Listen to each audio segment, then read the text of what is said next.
नमस्ते विद्यार्थियों, आज हम बीए पार्ट फर्स्ट में बात करेंगे आइसोस्टेसिस के बारे में। जो मैंने पिछली क्लास में भी इस बारे में कुछ बात की थी, जिसमें इसे परिभाषा, उसकी सिद्धांत के बारे में कुछ विचार चर्चा की थी। तो आइसोस्टेसिस के बारे में ये था कि समस्थिति की परिभाषा क्या थी, या किस प्रकार धरातल पर जो ऊंचे उठे भूभाग और धसे हुए भाव में एक बैलेंस बना होता है, वो कौन से प्रक्रम से या कौन से सिद्धांत पर आधारित है। उसमें दो प्रकार के विद्वान थे, एक एरी और प्राट ने अपने विचार दिए। जो भूगर्भ में एक ऐसा लेवल है या एक ऐसा तल है जिसके ऊपर सारे जो स्तंभ है या स्ट्रक्चर बने हुए हैं, जो बॉडी जो भौतिक स्ट्रक्चर दिखाई दे रहा है, जो पर्वत, पठार, मैदान, झील, सागर, तालाब आदि जो है, उनका घनत्व है, उसमें गहराई है, उसका आकार है, उससे पहले भिन्नता पाई जाती है।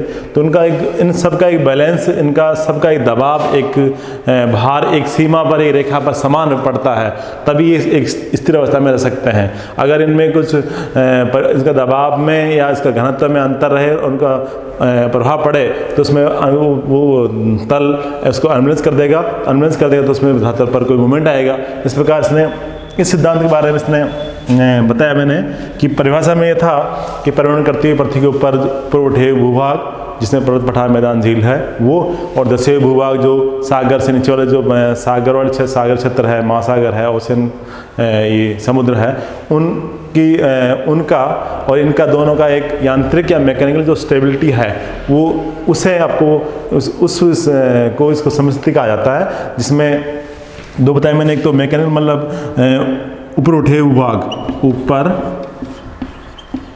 उठे हुए भूभाग, जिसमें पर्वत, पठार, मैदान आदि आते हैं, और धसे हुए भूभाग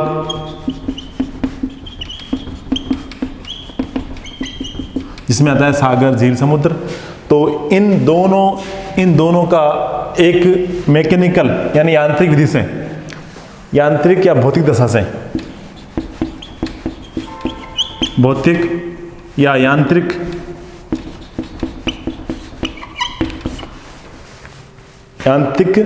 स्थिरता की दशा को समस्थिति या संतुलन कहा जाता है। इसमें सिद्धांत में ये बताया था दोनों ने कि एरी प्राट के आधार पर उसने अपने विचार दिए। इसमें कहा गया कि किस प्रकार ये टिके रहते हैं। तो उसने बताया कि डटन ने अपने बताया 3 प्रकार से ये स्तंभ धरातल पर टिके रहते हैं। वो इस प्रकार से हैं कि एक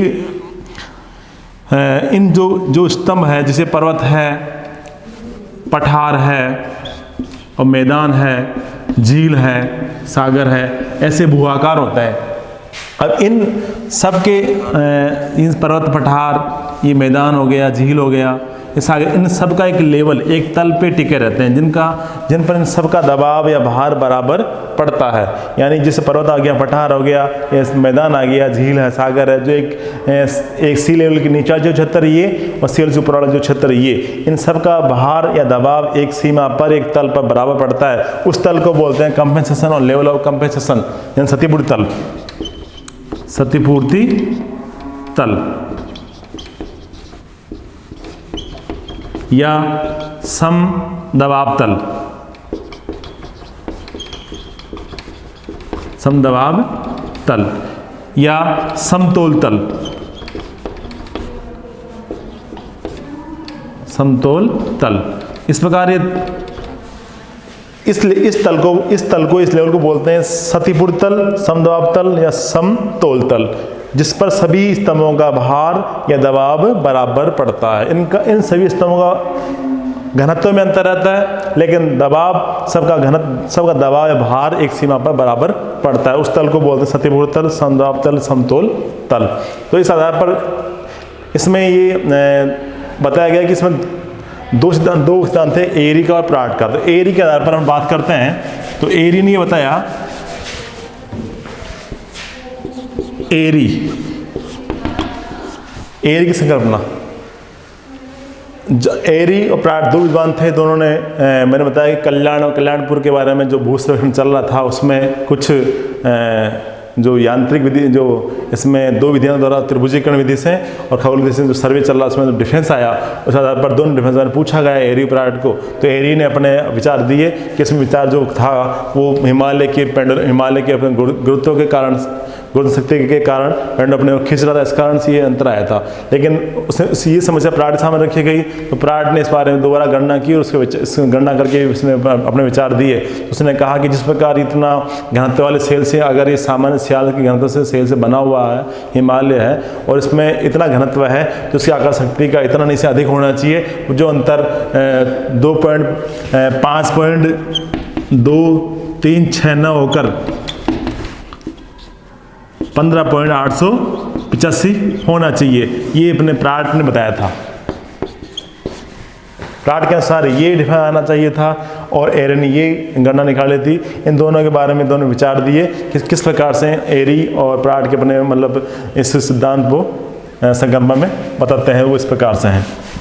तो पहले बात करते हैं अपन एरी के आधार पर। एरी के अनुसार एरी ने बताया कि जिस प्रकार जो भी स्तंभ आपको दिखाई पड़ते हैं बाहर धरातल पर, जितनी ऊंचाई वाला स्तंभ है उसका घनत्व कम है, यानी जो उसका घनत्व कम है। उसका सिद्धांत था एरी का समान घनत्व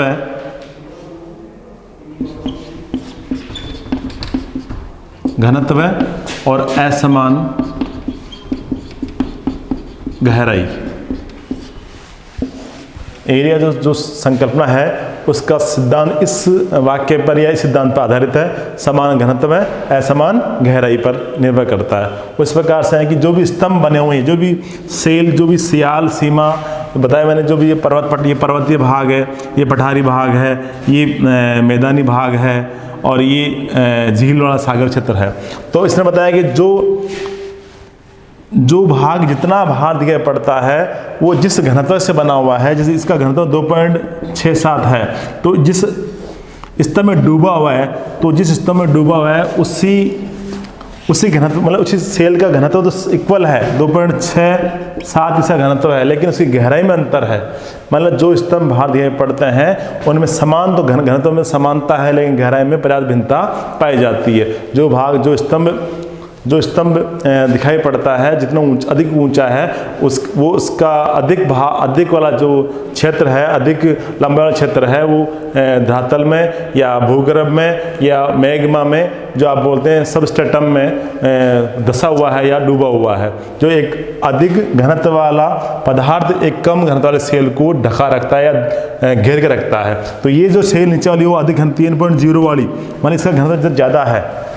जो ये पदार्थ है इसमें जो ये बताया मैंने, ये वाला क्षेत्र ये है, इसका घनत्व कितना है 3.0। इसका जो धंसा हुआ भाग, इसका घनत्व कितना 2.67। यानी जो स्तंभ दिखाई पड़ते हैं, जो अब इन सभी स्तंभों का घनत्व तो समान है, लेकिन इनकी गहराई में पर्याप्त भिन्नता पाई जाती है। जो जितना अधिक बाहर दिखाई पड़ता है उतना ही अधिक मैग्मा में या मेंटल में डूबा रहता है। तो उसने उदाहरण दिया कि जिस प्रकार एक नाव पानी में तैरती है, जिस प्रकार एक नाव जल पर तैरती है तो सर उसका अधिक भाग जल में डूबा रहता है। उसी आधार पर उसने कहा कि जिस प्रकार नाव का एक भाग जल में डूबा रहता है तो सर 9 गुना भाग सागर में या पानी में डूबा रहता है। उसी प्रकार उसने कहा जो स्तंभ दिखाई पड़ते हैं, जितना बाहर दिखाई पड़ता है, जितनी ऊंचाई पे दिखाई पड़ रहा है, जितना बाहर है उसका 9 गुना भाग मतलब सबस्ट्रेटम में डूबा रहेगा। तो वो अधिक घनत्व वाले सेल में कम घनत्व वाले जो स्तंभ है वो डूबा रहेगा, तब ये बैलेंस बराबर बना रहेगा। इस प्रकार एक उदाहरण से और दिया, वो दिया आइस बर्फ का,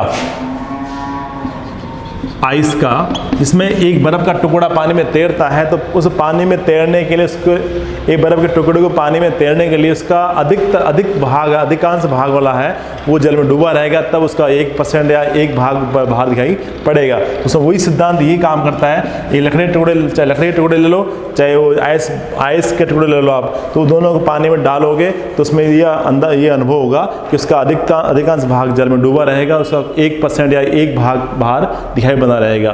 तो इसके लिए ये उदाहरण क्या है कि जिस प्रकार अपने जो हिमालय पर्वत ऊंचाई है, हिमालय पर्वत है, उसकी ऊंचाई 8,848 मीटर है।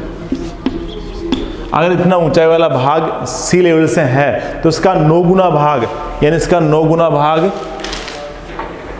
गुणसी यानी 8848 गुणा 9 बराबर 89,632 मीटर की गहराई तक सब स्टेटरम में इसका जड़, इसका जो नीचे वाला भाग इसमें डूबा रहेगा, तब इसकी स्थिरता या संतुलन बना रहेगा। इस प्रकार सभी स्तंभों इसने ये कहा कि जो भी भाग दिखाई पड़ता है उसका अधिकांश भाग सब स्टेटरम में डूबा रहता है, तब ये स्थिर अवस्था में बने रहते हैं। इसलिए उसने ये नाव का या आइसबर्ग का उदाहरण दिया। इसने एक उदाहरण दिया इसने, जिस प्रकार एरी ने कहा कि अलग अलग आकार के या अलग अलग लंबाई के कुछ लोहे के टुकड़े लिए, लोहे के टुकड़े लिए और इसको पारे से भरे बेसिन में डाला गया, पारे के बेसिन में डुबाया गया। अब उन लोहे के टुकड़े जिनका आकार में क्या है, अंतर है, आकार में विभिन्नता है, लेकिन उनकी जो घनत्व है, घनत्व क्या है, विभिन्नता है, लेकिन घनत्व में क्या है, घनत्व में समानता है। लोहे के टुकड़े लोहे के समान घनत्व वाले यानी असमान लंबाई वाले, घनत्व तो समान है लेकिन के आकार में या उसका जो लंबाई है उसमें विभिन्नता पाई जाती है। उन लोहे के टुकड़ों को पारे के भरे बेसिन में डुबो गया तो उसमें ये देखा गया कि जो जितना अधिक लंबा टुकड़ा है उसका अधिकांश भाग पारे में डूबा हुआ है। उसको इससे यह ज्ञात हो गया कि जिस प्रकार जो स्तंभ बाहर दिखाई पड़ता है तो उसका जितना भाग दिखाई बाहर धरातल पे या दो दृष्टिकोण जो होता है उसका अधिकांश भाग सब स्टेटरम में डूबा हुआ है, तभी स्थिर अवस्था में बंधे हुए हैं। तो उसने कहा इसके सिद्धांत पर आधारित है कि समान घनत्व वाले जो लोहे के टुकड़े थे वो समान घनत्व के हैं, लेकिन गहराई में अंतर है, वो विभिन्न अलग अलग गहराई तक डूबे हुए पाए जाते हैं। तो उसमें उदाहरण ये था कि इस प्रकार ये एक पारे का पात्र लिया हमने,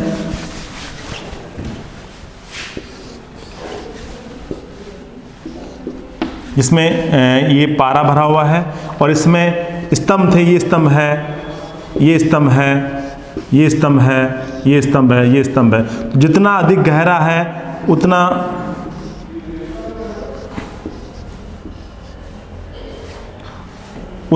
जितना अधिक लंबा है उतना ही अधिक गहराई में डूबा हुआ है। तो ये तो हो गया सबस्ट्रेटम यानी मेंटिल, और ये हो गया आपका स्तंभ जिनका घनत्व कितना है, जिस 2.67 है, 2.67 ही आएगा, इसका घनत्व कितना है 3.0 है। यानी इसमें जो नीचे जो मेंटिल वाला क्षेत्र है वो अधिक घनत्व वाले सेल में कम घनत्व वाला स्तंभ डूबे रहते हैं, तभी स्थिरता अवस्था में बने रहते हैं। इस प्रकार ये एरी का सिद्धांत ये था कि समान घनत्व असमान गहराई में, यानी जो सभी सेलों का सभी स्तंभों का घनत्व तो समान है, जो सियाल से बने हुए हैं, जो भी किससे बने हुए सियाल रूपी स्तंभ होते हैं, जो इनका घनत्व समान होता है, लेकिन जो बाहरी पदार्थ में या मेंटिल में या जो आपका सबस्ट्रेटम में उसमें बाहरी सेल में ये सियाल रूपी का कम घनत्व सेल वाला पदार्थ उसमें डूबा हुआ रहता है, उसको घेर के रखते हैं, तभी इसका स्टेबिलिटी या संतुलन या समस्थिति बनी रहती है। तभी एक पदार्थ एक सिद्धांत ये हुआ कि सभी स्तंभ जो भुआकार अलग अलग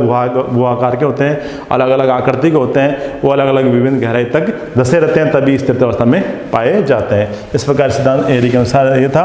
कल अपन नेक्स्ट वीडियो में प्राट के बारे में बात करेंगे कि प्राट की विचारधारा किस आधार पर ये महाद्वीपों पर बने हुए भूआकार है, किस प्रकार स्थिर अवस्था में बने रहते हैं। ओके।